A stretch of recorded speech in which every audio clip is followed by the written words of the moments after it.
You're listening to Fox City's Murder and Mayhem, your bi-weekly dose of true crime history in a small rural community of Wisconsin. Hey everybody, welcome back to another episode of Fox City's Murder and Mayhem. I'm Eric. I'm Gavin.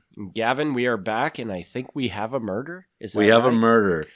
I gotta warn you, I got good sleep last night.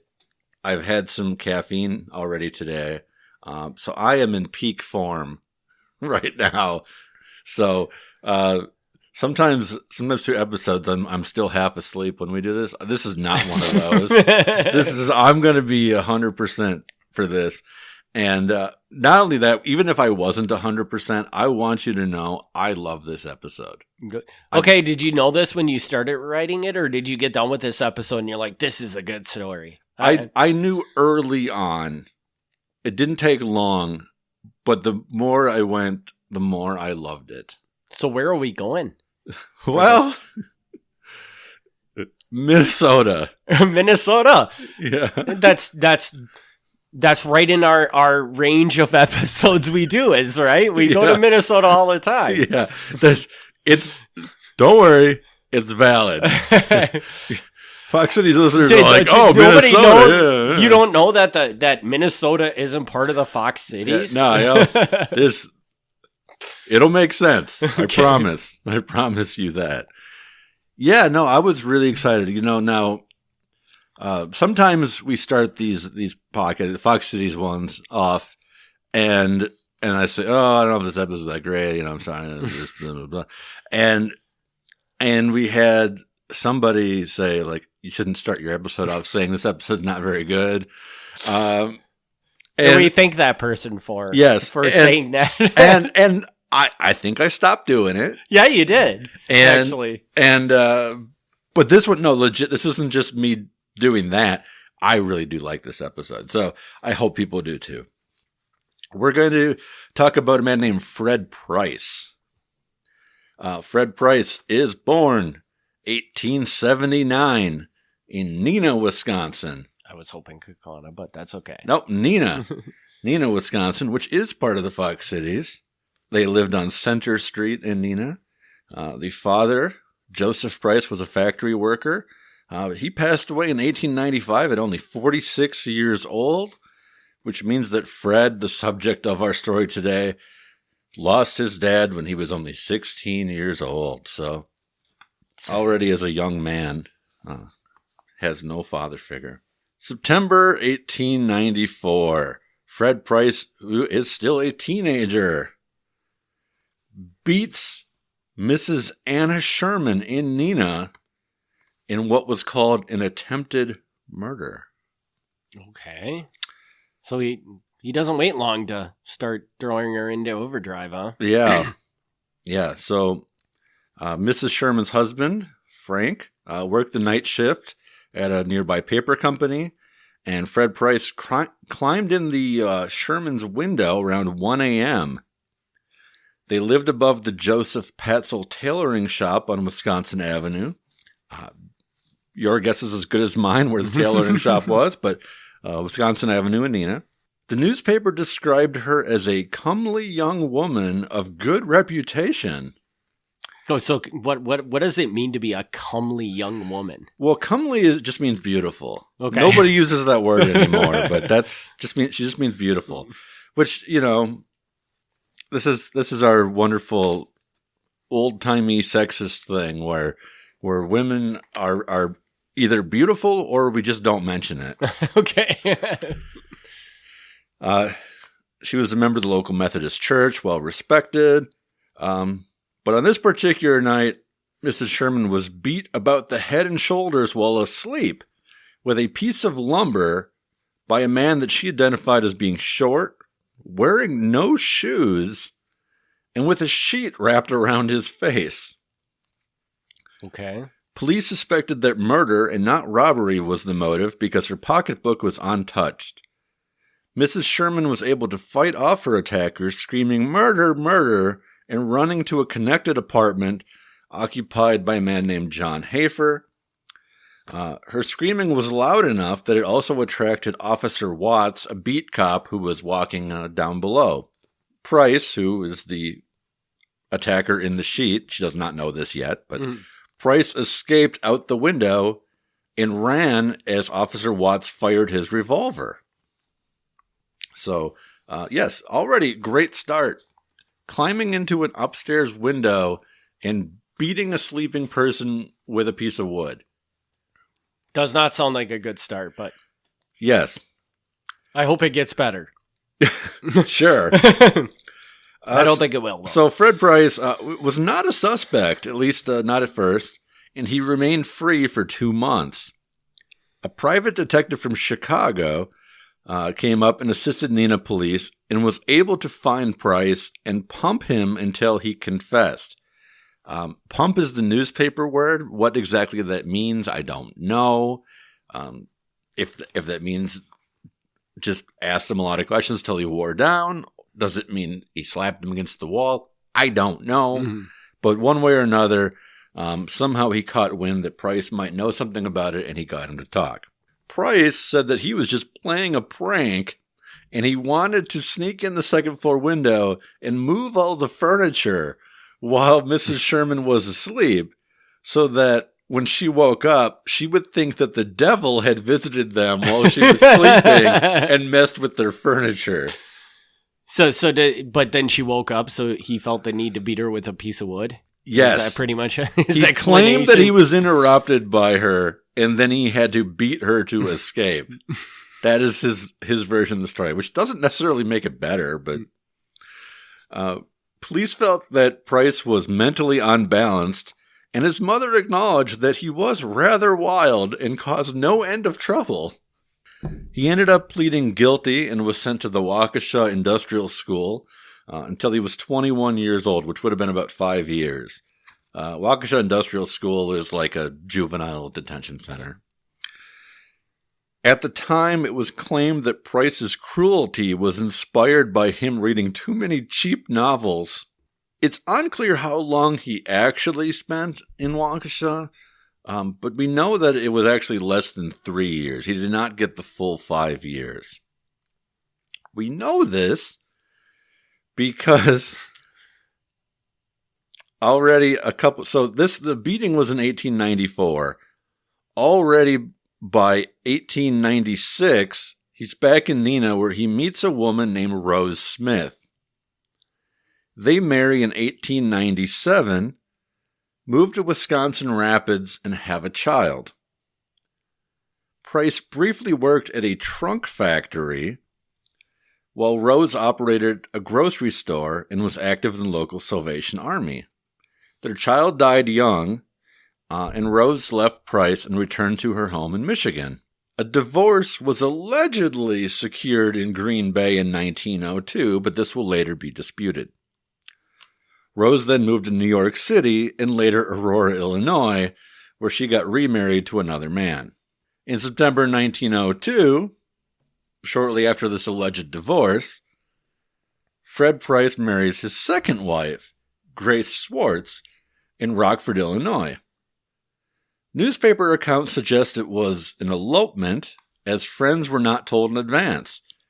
Price, who was now living in Wisconsin Rapids again, was identified as, quote, a commercial salesman of excellent reputation and a successful man of business. And I don't know who passed it on to the newspaper, but I suspect that was questionable. He possibly a successful man of business. Could be. I'm doubtful about the excellent reputation. His new wife was the daughter of a Methodist minister. They bounced around from city to city, but this marriage did not last long. They divorced in 1905, with the reason being extreme cruelty and threats to kill. Price had allegedly told his wife numerous times that he would like to shoot her. At least he's only just telling her that and not actually doing it. He did not actually shoot her. Next, Fred Price marries Mary Fridley in Minneapolis in October 1907. Mary had been the granddaughter of Abram Fridley, a Minnesota pioneer and state legislator for whom the town of Fridley was named. If listeners know where Fridley is, good on them. I don't know why you would know that if you don't live in Minnesota, but she does come from this noteworthy family. Mm-hmm. Her father, David Fridley, was a wealthy landowner. He was generous with Mary, but also suspicious of her traveling salesman husband. Fridley had ensured that during the marriage, his daughter had kept her accounts, bonds, and land holdings under her control. So, Mary, the third wife now, her dad already from day one is like, this guy is a shady guy. He's suspicious. We come from a respected family. We have money. I'm going to make sure that your accounts cannot be accessed by him. Mm-hmm. Is the dad being overprotective, or is he doing the right thing? I don't think I'm spoiling anything by telling people he's probably doing the right thing. Yeah, I would say that if his story is on this podcast, he was definitely doing the right thing. The marriage actually seems to go okay. They're married in 1907, not divorced immediately. They're still together years later.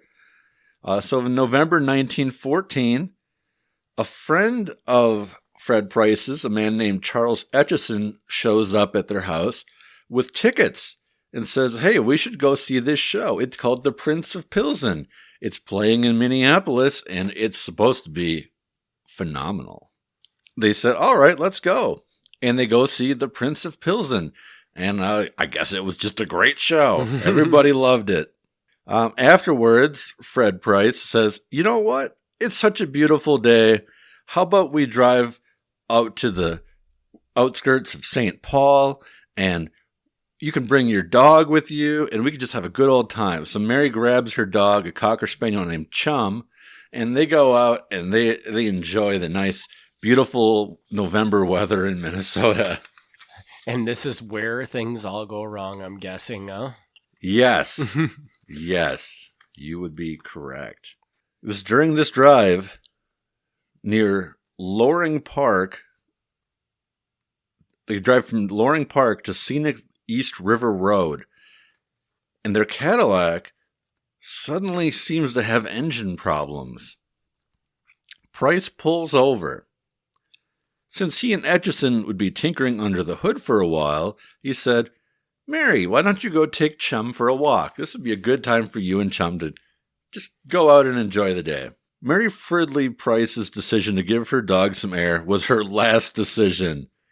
Just beyond the parkway's thin fringe of trees, the land dropped off. Somehow within minutes of exiting the car, both her and her dog fell off the cliff, falling 40 feet. Mary died on the way to the hospital. The fracture to the left side of her skull was fatal. Chum died later, when police located the dog, who was severely injured, and shot him. The surgeon at the hospital thought it was unusual that Mary's head was hurt so bad, but she had not broken her neck. He says, that's a really strange way to fall. You smashed your head in, but you didn't break your neck? Which I don't know, but I guess if you do land on your head, that would be a lot of stress on your neck. Or if you got hit over the head with a log or a what? board. What? What are you talking about? Why would who would do that? Who would do that? Oh my gosh. So the police, asked a few questions. The coroner asked a few questions. Fred Price and his friend Etchison told the same story. Chum had ran away into the trees. And the dog was apparently really dumb and ran right off the cliff. Mary ran after him, trying to stop him from running, but she also did not realize that there was an edge right on the other side of the trees. So as she ran through the trees after the dog, she couldn't stop in time, lost her footing, and fell down the hill. So they signed off on that. With his wife's death, Fred Price became the administrator of her estate.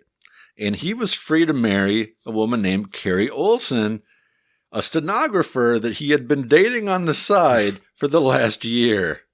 Wow. Nothing suspicious here at Nothing all. suspicious. I don't think this is going in any certain direction right now. No? No. Okay. So he's on to wife number 4. Everything is going well for Fred Price until the following spring after the cliff incident, when he sues the city for $7,000, saying that the city was negligent for not having a railing along the cliff. He goes, you guys should have put something here warning about this cliff or a rail so nobody would fall off this cliff, and I hold you responsible for my wife's death. Which, you know, fine. Except that when you sue people, they kind of have to look into it. Yeah. David Fridley, Mary's father, did not believe that his daughter's death was accidental. He found it too coincidental that it happened shortly after that he transferred $20,000 to his daughter. He says, the timing doesn't seem right.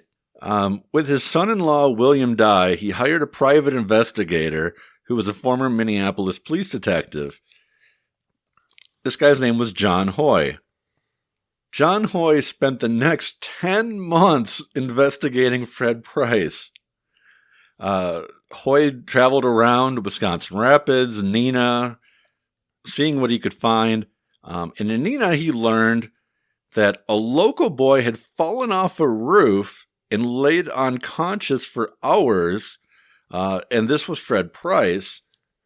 And ever since he fell off the roof, his brain wasn't quite right. He grew into a teenager who beat a woman senseless, which we already heard about. Mm-hmm. And it was believed that he did it after reading cheap novels, and he just wanted to do it to see what it felt like to be the devil. Wow. So this investigator's finding out about this stuff that, like, okay, he's, he was a kid.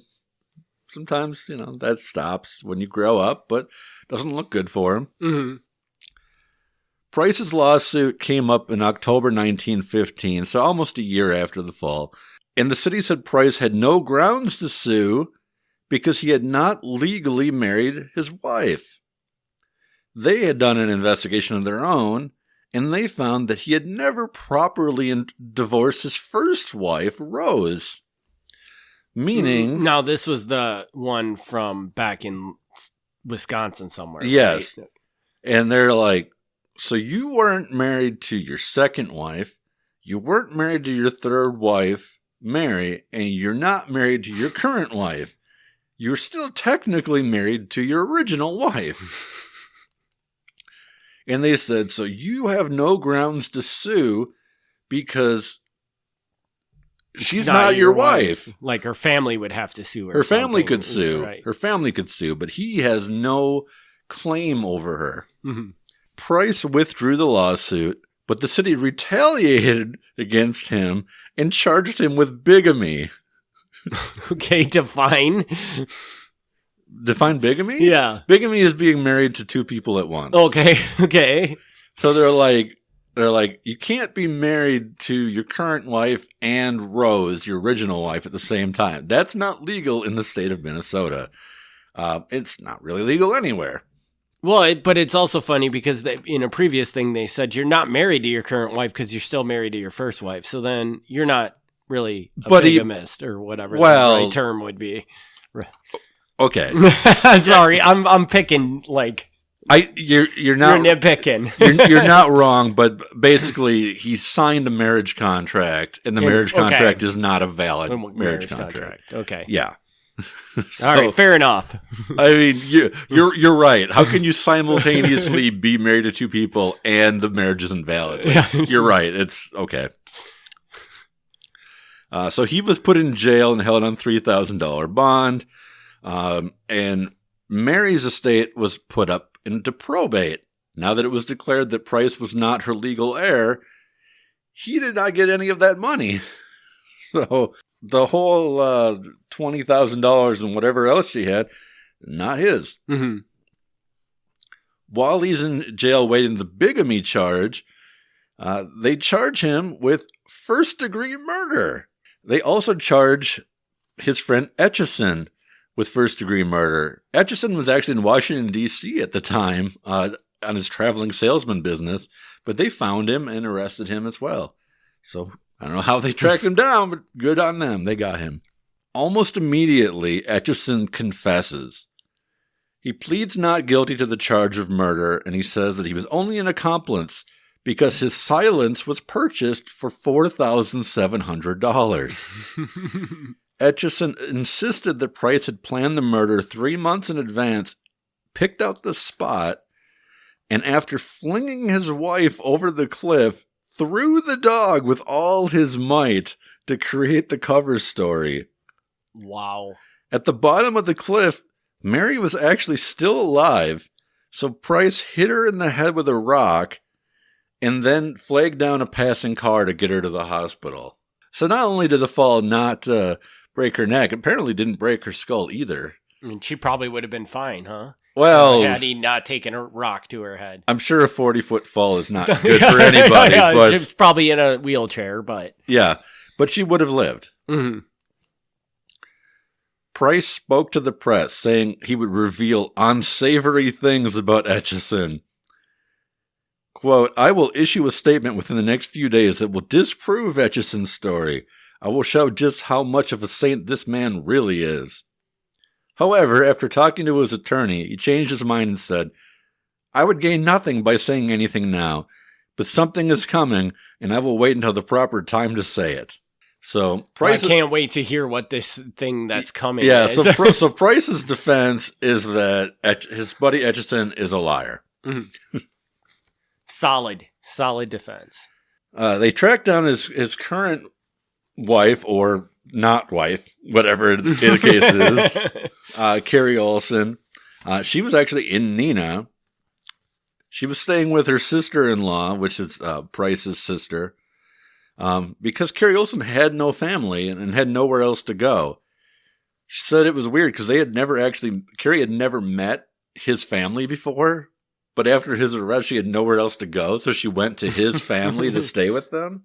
She told the press that prior to her husband's arrest, she had never met the family before, but they were pretty well respected in Neenah. The sister's husband was the head of a department at Kimberly-Clark, so he was doing good for himself. After her speaking to the press, that detective, the private investigator who had been following him around for months, spoke to Carrie, and Carrie Olson talked to him for 3 hours. So what she knew, I don't know, but getting a little bit more. Mm-hmm. It was a pretty big deal, particularly because she was kind of like the heiress to both of a pioneer Minnesota family, and they had money. So newspapers all over the country kind of covered this trial. It started in January 1916, so, just back in the days, it's a quick turnaround. He's arrested December 1st, and already by January, he's on trial. Mm-hmm. Don't see that much anymore. The prosecutor told the press that there was evidence that Price was going to keep murdering people. He said this was just the first one. He had reason to believe that Price was going to kill both Mary's father and Mary's sister. And he would keep on killing until the entire inheritance would flow into Price's bank account. I guess because he probably clearly killed this girl for the money, right? That's the claim. Yeah. And so why not keep going? Yes. Etchison, the state's star witness, testified that Price had plotted his wife's murder for months and offered Etchison $4,700 to be a witness and keep quiet. It's odd. Yeah, it couldn't go for $5,000. Well, no, but what I'm wondering, why do you need a witness for your murder? If you're going to go commit a murder, why do you need a witness? Like, why are you buying a witness? In this case, maybe it would have been better to not buy a witness. But I think you wanted it when the police show up instead of just saying, my wife fell. Yeah, you could. It does look better if someone else was like, no. Yeah, back up your story. Yeah. Basically. So, I'm not going to get into what's the right way and wrong way to do this, but The theory being that if it's not just your word, then yeah, I can see that. I completely missed that initially. Yeah. Edgerton said that if he did not help, not only would he not get the money, but Price promised to wreck his home and destroy his furniture. Wow. Yeah. If you're not a witness to my murder, I will demolish your living room. That night of the murder, Price had shoved her off a steep cliff in Minneapolis, thrown her dog after her. Only the wife had not died in the fall, so Price, after nearly an hour of scrambling, found his way down and broke in her semi-conscious head with a rock. So this is basically, we already heard this, except now he adds on that it actually took them almost an hour to get to the bottom of the cliff, which is even worse. I mean, this cliff must have been straight down if that's the case. This is even worse. Like, okay, do not throw people off a cliff. Do not bash people in the head with a rock. Do not do these things. But, like, she's laying down there for, like, 45 minutes, like, probably broken bones, whatever else.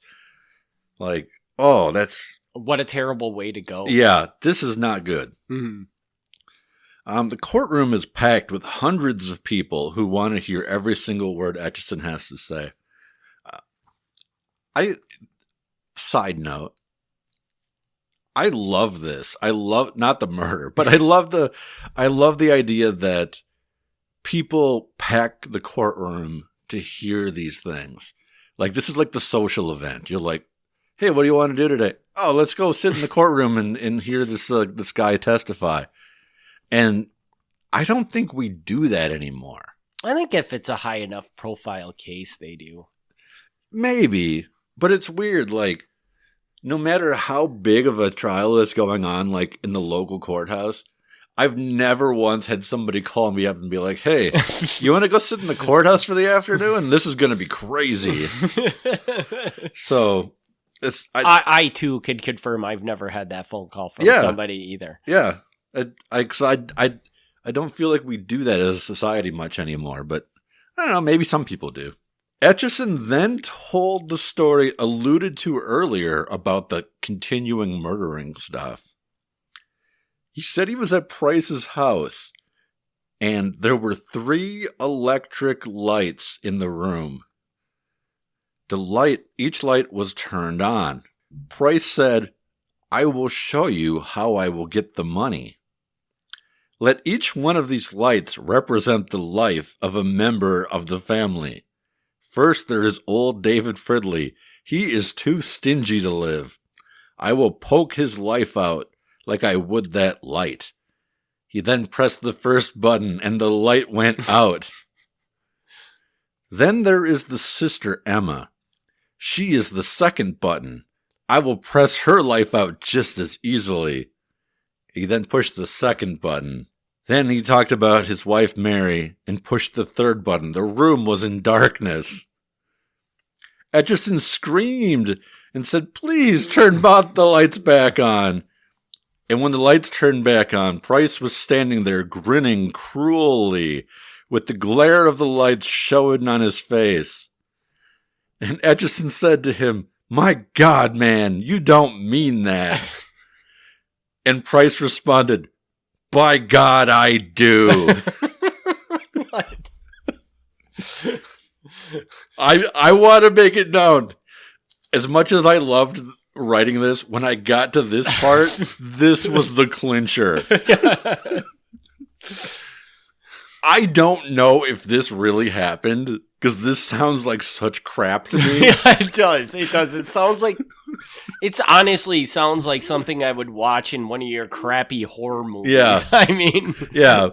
But I love the idea that he's testifying, and this guy's like, set up these 3 lights and light switches to show him, like, here's how I get the money. Like, really?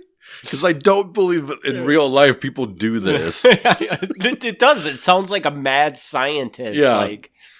So I'm a little skeptical, but that is word for word from the newspaper what his testimony was. So I just have to take it for what it is. The jury went out on January 16th, so the trial lasted a week and a half, and they remained out there for 20 hours.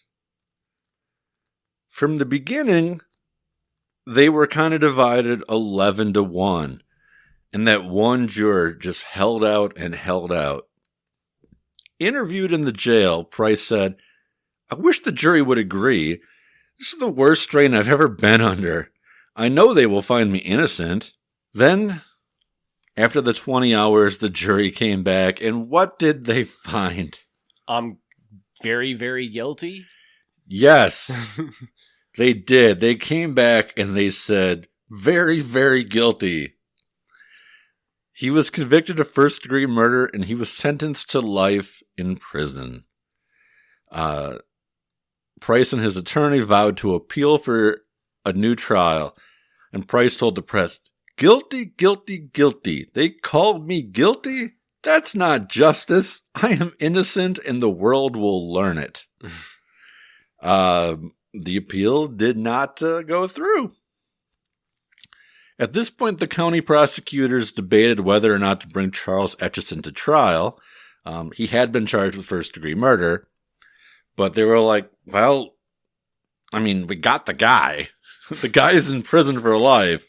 And it doesn't seem to me that he does. They keep him in jail until May of 1916, so another couple of months. Then they let him out on bond. And I never found an article actually saying he went to trial. So it sounds like they kind of released him and just sort of forgot about it. Well, that's weird. I could be mistaken on that, but I'd found no evidence of him actually having a trial. Yeah, because I do feel like, I mean, he still should be held a little responsible, even though he was just an accomplice. But yeah, I mean, you still allowed this person to do this crap. Yeah, I mean, it's the same concept of, like, you get immunity if you testify against somebody. He was not offered immunity, but, like, it's the same kind of idea. They're like, well, we could not possibly have convicted him without his testimony. I suppose, but still. Yeah, I'm not saying it's right or wrong. I'm just saying, like, that's what I imagine their reasoning is. David Fridley, the father, never got over his daughter's murder. In March 1926, so this is maybe 10 years later, he hanged himself in his basement and was found by a housekeeper. He was 77 years old. Fred Price, who worked at the prison's twine-making business, you know, that classic, you go to prison and make twine story. He died a few years after that, in April 1930, of pneumonia and complications from diabetes. So he makes it to, looks like about 49 years old. Pretty young, huh? Maybe 50. William Dye, the other son-in-law of David Fridley, who assisted in investigating Price, passed on December 4th, 1939 in Minneapolis. His wife Emma, Mary's sister, passed in 1950. As near as I can tell, they had no kids. So where the family fortune went, I don't know. Dad hanged himself, one daughter's murdered, and the other daughter had no kids. So where the money went, I don't know. But state of Minnesota's pocket, probably. Yeah, so it all just kind of, this family just kind of faded away after this. What I find interesting about this is that, and I know this is really common for people that kill people. Okay. But his gap. His gap? Yeah, like, so what was it, like 1890s by when he beat the girl with the log, and then it's like 1914 before he does anything. Correct, yeah. And I just find 1894 to 1914, so yeah, 20 years. I always find that weird, like, how does that happen? And then on top of that, this girl, now the girl that he killed in Minnesota was Mary? Do I got that Mary, name? yeah. Yeah. So Mary, he was married to her for like quite some time, right? Yeah, about 7 years. Before he kills her. And that's also strange to me. Like, what pushes him to, after 7 years of marriage, decide it's time to get rid of this girl? And it does seem like it's money motivated, but the money was there here through their whole marriage. Yeah, I don't quite, I don't pretend to understand it, but I kind of feel similar, but in like an opposite way, in that I'm thoroughly convinced he married her for the money. I think you're probably right. I am surprised they were able to make it those 7 years. Mm-hmm. Because was he a good husband for 7 years? And then one day he's like, nope, today's killing day. Yeah, I mean, and that's what's weird to me. And the only thing I can somewhat come to is that maybe, you know, their whole marriage was him trying to convince her to get as much money from her family as she could, and she wasn't really interested in that. Like, if she needed money, she would go to her parents for it, but she wasn't interested in going to him and say, I want my chunk of the fortune or whatever. Yeah. And if he finally got sick of fighting her on this and said, well, if you're not going to help me get the money we can get, I'm just going to go get it myself. And that makes sense. That's the way he figured out to do it. That makes sense. Yeah, no, okay. I could see that, where he's like constantly being like, hey, can we get the money? Yeah. And she's like, nah. And he can, for 7 years, like, he's like, she's got to give me the money sooner or later. And eventually he's like, she's not going to give me that money, is she? Yeah. And this is the way I'm going to get it now. Yeah. So, yeah, okay. I could see that. But yeah, like, it's so weird to me that, like, for those 7 years, he's apparently, I don't know that he's a good husband, but he's at least good enough that she doesn't take off on him. And he's playing that part because, I mean, I don't know. This is over 100 years ago. But I get the impression that, like, he doesn't probably actually really like her all that much. Mm-hmm. Yeah, exactly. So it's like, he's just like, okay, all right. Just hang around and see what's up. So, yeah, I don't know. I can't begin to understand, like, his motivation. This was, like I said, this was a fun one because it started out with, like, the core of it, the way this started was finding out about the murder, the cliff and whatever. And that would have been enough where I would have done an episode on it. But then when I was able to actually find the articles of, like, the original Nina beating, I was really excited about that because I was like, okay, now we got the Fox Cities connection down. Mm-hmm. Because it's only, like, really vaguely alluded to later on. So it was a little tricky to actually find that. But once I found it, I was pretty happy with that. But then there were, like, a few more pieces that I really kind of liked. And then, like I said, the clincher was when I got the guy's testimony with the lights. Because I was like, oh my gosh. I mean, seriously, dude, that just sounds like something out of a terrible movie. Yeah. It really does. Yeah, it was fantastic. So this one, this one was an interesting one to go down because I always saw these are how these episodes work. I start out and I know what the story is. And then I look into it, and the story becomes something else.